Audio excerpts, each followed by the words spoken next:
Kars kültüründe güzel bir türkümüz var. Onu okuyacağız. Söğütler boyun eğende, sene men yarım diyende. Sanıram dünya benimdir, gözüme gözüm değende. Ay maşallah. Dağlarda duman güzeldir, kaşları keman güzeldir. Üstüne hiçbir söz olmaz, gözleri yaman güzel. Söğütler boyun eğende, sen hemen yarın diyende. Söğütler boyun eğende, sen hemen yarın diyende. Sanıram dünya benimdir, gözüne gözün değende. Sanıram dünya benimdir, gözüne gözüm değende. Alıp sana aklımı baştan geçmek olmaz bu gözyaştan.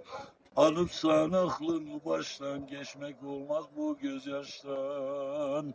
Seni ben yaman sevirem, yürekten canın sevirem. Seni ben yaman sevirem, yürekten candan sevirem. Beni gel etme vefa yar, aşkıma etme cefa yar. Beni gel etme vefa yar, aşkıma etme cefa yar.